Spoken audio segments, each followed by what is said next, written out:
الحمد لله نحمده ونستعينه ونستغفره ونؤمن به ونتوكل عليه ونعوذ بالله من شرور أنفسنا ومن سيئات أعمالنا من يهده الله فلا مضل له ومن يضلل فلا هادي له ونشهد أن لا إله إلا الله وحده لا شريك له ونشهد أن سيدنا ومولانا محمدا عبده ورسوله قال الله تبارك وتعالى في كلامه المجيد أعوذ بالله من الشيطان الرجيم بسم الله الرحمن الرحيم ولقد ذرأنا لجهنم كثيرا من الجن والإنس لهم قلوب لا يفقهون بها ولهم أعين لا يبصرون بها ولهم آذان لا يسمعون بها أولئك كالأنعام بل هم أضل أولئك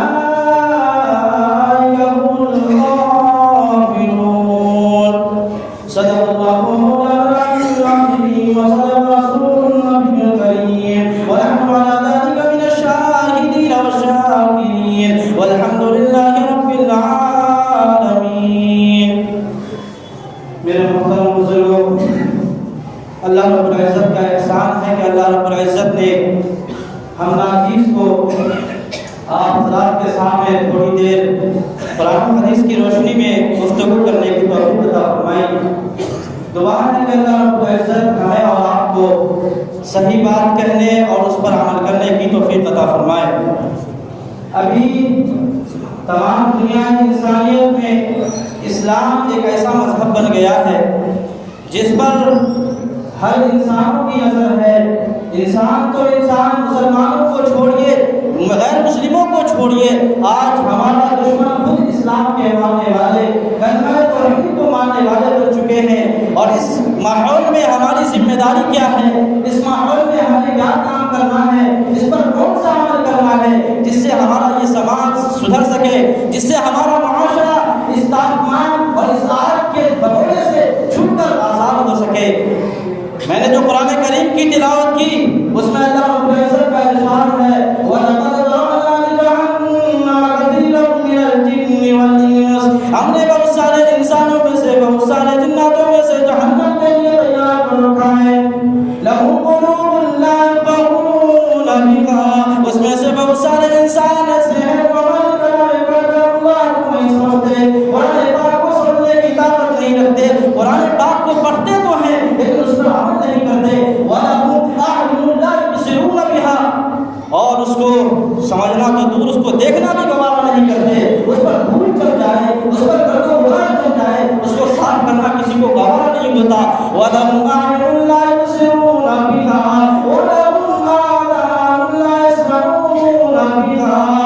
اور اس کا حال یہ ہے کہ وہ قرآن کریم کو سننا بھی گوارا نہیں کرتے. جب ان کے سامنے قرآن کریم کی تلاوت کی جاتی ہے وہ اپنے آنکھوں میں انگلیاں ٹھوس لیتے ہیں. اولئک کالانعام بل هم اضل، اللہ رب العزت کا ارشاد سنیے، اس کائنات کا، اس مالک کائنات کا ارشاد سنیے جس کا فرمان ہے کہ یہ لوگ تو چوپائے بن چکے ہیں، یہ لوگ درندے بن چکے ہیں، یہ لوگ جانوروں سے بھی بدتر ہو چکے ہیں، جو ایک دوسرے کا خون چوسنے میں لگے ہوئے ہیں، جو ایک دوسرے کو دیکھنا گوارا نہیں کرتے. ظاہر ہے کیوں نہ ہو، ہم لوگوں نے قرآن کریم کو، جس کتاب کو ہماری رہنمائی کے لیے اتاری گئی تھی، جس کتاب کو ہماری ہدایت کے لیے اتارا گیا تھا، آج اس کتاب کو ہم نے پڑھنا بھی گوارا نہ کیا، اس کو سمجھنا بھی گوارا نہ کیا، اور اس کو جاننے والوں سے اس کا علم حاصل کرنا بھی گوارا نہ کیا. اولئک هم الغافلون. پھر قرآن کریم آگے کہتا ہے کہ یہی لوگ ہیں جو غافلوں میں سے ہیں، یہی لوگ ہیں جو سستی کرنے والوں میں سے ہیں، یہی لوگ ہیں جو ناکام ہونے والوں کی جماعتوں میں سے ہیں. میرے بزرگوں، ابھی کچھ دنوں سے یہ سوشل میڈیا پر آپ نے بھی دیکھا ہوگا، ہم نے بھی دیکھا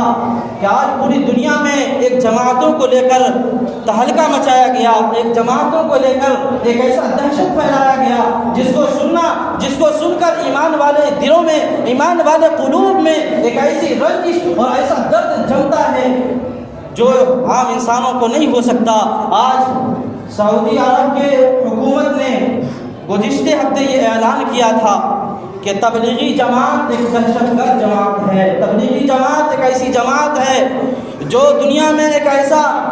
فساد پھیلانے والی جماعت ہے جو دنیا میں پھر کر دنیا میں گشت کر کے انسانوں کو گمراہ کر رہی ہے، نعوذ باللہ من ذالک۔ یہ ایسے الزامات ایک ایسی جماعتوں کے ساتھ، یہ ایسے الزامات ایک ایسے گروپوں کے ساتھ جس کا نہ کوئی سیاست سے تعلق ہوتا ہے، جس کا نہ کوئی فرد سے تعلق ہوتا ہے، جس کا نہ کوئی مسلک سے تعلق ہوتا ہے، بلکہ ان کے دلوں میں ایک ایسی درد ہوتی ہے، بلکہ ان کے دلوں میں ایک ایسی تڑپ ہوتی ہے جو ہر انسان جو اللہ کو بھول چکے ہیں، جو انسان اللہ کو بھول کر زندگی گزار رہے ہیں، مسجدوں سے دور ہیں، مسلمانوں کی آپسی اخلاق و کردار کو چھوڑ چکے ہیں،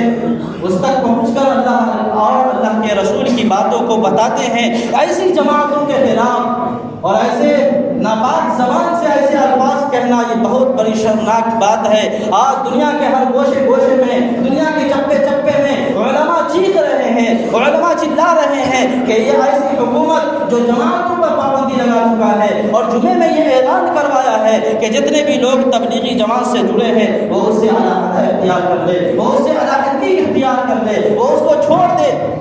بھلا بتائیے، جہاں سے ایمان کو پھیلانے کی، جہاں سے ایمان کو بقا حاصل ہوئی تھی، جہاں سے ایمان کی روشنی اور ایمان کی چنگاری جلی تھی، وہیں سے آج ایمان کو بجھانے کی کوشش کی جا رہی ہے۔ اور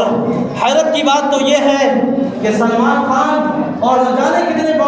بالی ووڈ کے ایکٹرز کو وہاں بلا کر اس سے ناچ اور گانے اور رقص کروائے جاتے ہیں، اور سلمان خان کے دونوں ہاتھوں کا پنجے کا نشان دے کر اس کو ایک عبرت کے طور پر، اس کو ایک نشانی کے طور پر، اس کو ایک فخر کے انداز سے دیکھنے کے طور پر اس کے نشانات کو لے کر چھپایا گیا اور اس کو روڈوں پر چپکایا گیا۔ یہ سعودی کی بات ہے۔ آج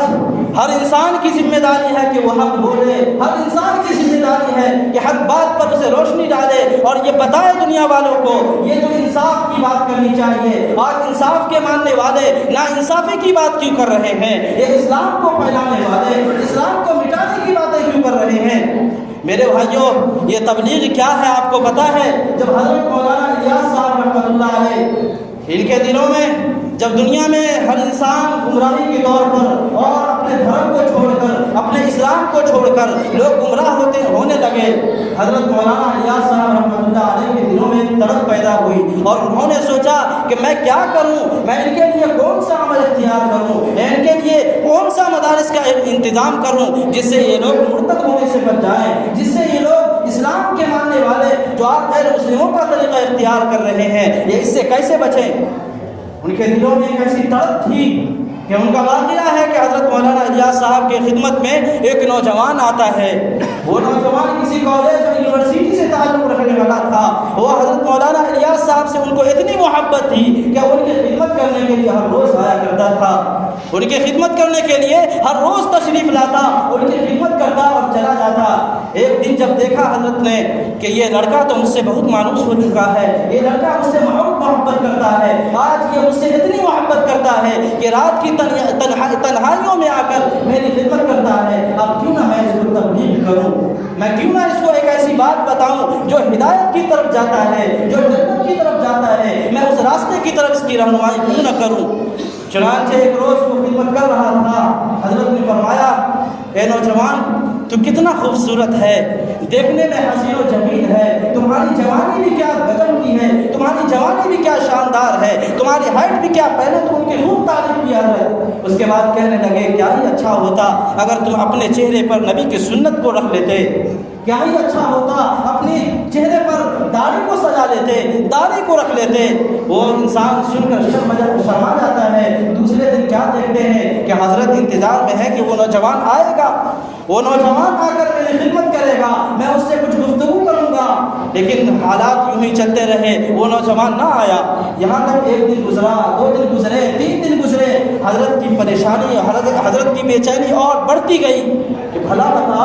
یہ انسان، یہ نوجوان مجھ سے اتنی محبت کرتا تھا، یہ نوجوان میری چاہت میں ہمیشہ مگن رہتا تھا، میری خدمت کرتا تھا، میں اس سے صرف ایک گزارش کیا کہ اپنے چہرے پر نبی کی سنت کو رکھ لو، یہ آنا چھوڑ دیا ہے۔ اب جانتے ہیں تبلیغ کیا کہتا ہے؟ اب یہاں دیکھیے تبلیغ کیا ہے۔ حضرت کے دل میں تڑپ پیدا ہوئی، انہوں نے اپنے ساتھیوں کو جمع کیا اور یہ نہیں کہا کہ وہ نوجوان بہت غلط انسان تھا، وہ نوجوان بہت گندا انسان تھا، اس سے میں نے گالی نہیں کی، اس سے میں نے بدتمیزی نہیں کی، صرف ایک گزارش لیکن وہ آنا چھوڑ دیا۔ یہ نہیں کہا بلکہ کہنے لگے میرے ساتھیوں دوستو میرے لیے دعا کرو میں ہدایت پا جاؤں۔ کیا ہی گجب کی بات تھی، کیا ہی درد والی بات تھی۔ حضرت نے فرمایا اے میرے دوستو دعا کرو کہ میری ہدایت ہو جائے، نہ جانے وہ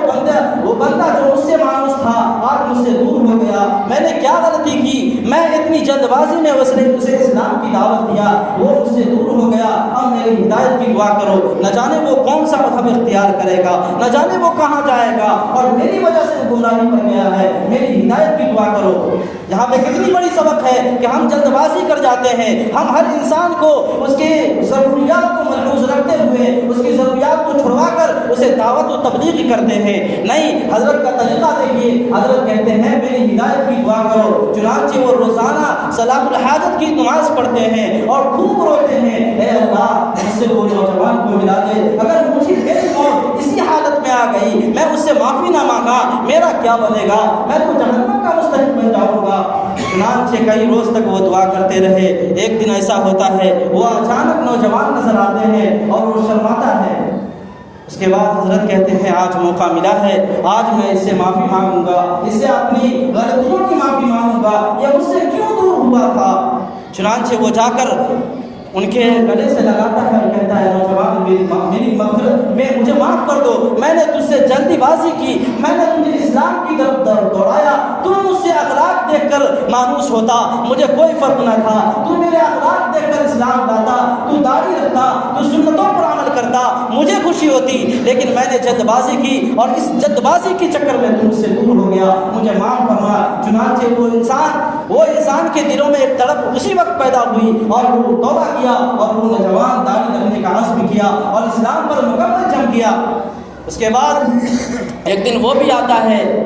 وہ دن بھی آتے ہیں حضرت کے ساتھ کہ ایک نوجوان ایک مسافر ایک مہمان ان کے گھر تشریف لاتے ہیں اور جب سحری کا وقت ہوتا ہے دسترخوان لگائے جاتے ہیں اور انتظار کرتے ہیں کہ کوئی کھانا آ جائے، کوئی اچھا سا انتظام ہو جو مہمانوں کو بھی کھلاؤں میں بھی کھاؤں، لیکن کیا دیکھتے ہیں کہ دسترخوان بچھانے کے بعد ایک گلڑ کا درخت اس کے بغل میں تھا، ان سے پھل توڑ کر اس دسترخوان پر لایا جاتا ہے۔ وہ پھل جو جانور کھاتے ہیں، وہ پھل جو اتنا کڑوا ہوتا ہے وہ انسان نہیں کھا سکتا۔ چنانچہ حضرت نے اسی کو کھا کر پانی پیا، پھر افطار کے انتظار میں رہے کہ شاید افطار کے وقت مجھے کچھ کھانا نصیب ہو جائے۔ پھر دسترخوان افطار کے وقت لگا، پھر وہی کلڑ کا درخت سے وہ پھل توڑ کر دسترخوان پر پیش کیا، اسی کو کھا کر پانی پی کر اور وہ دعوت و تبلیغ میں اس طرح منہمک ہو گئے کہ آج اسی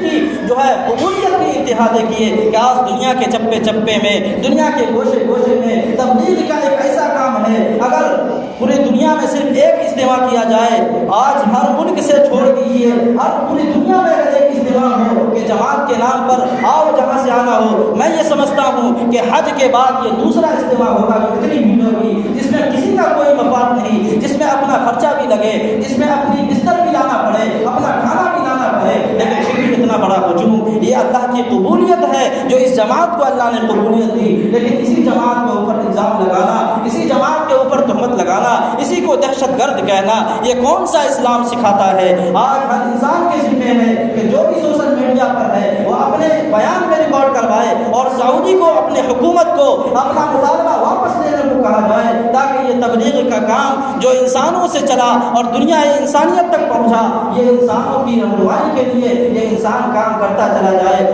اور جو انسان اپنے غلط رویے کو اختیار کرتا ہے، غلط طریقے کو اختیار کرتا ہے، وہ یاد رکھیں اسی کے بارے میں قرآن کریم نے فرمایا لَهُمْ قُلُوبٌ لَا يَفْقَهُونَ بِهَا، کہ وہ ایسے انسان ہیں جو سننے سے بھی عاجز ہیں، جو میرے کلام کو نہیں سنتا، جو میرے کلام کو نہیں سمجھتا، وَلَهُمْ أَعْيُنٌ لَا يُبْصِرُونَ بِهَا وَلَهُمْ آذَانٌ لَا يَسْمَعُونَ بِهَا، کہ جب ان کے سامنے قرآن کریم کی تلاوت ہوتی ہے وہ آنکھوں میں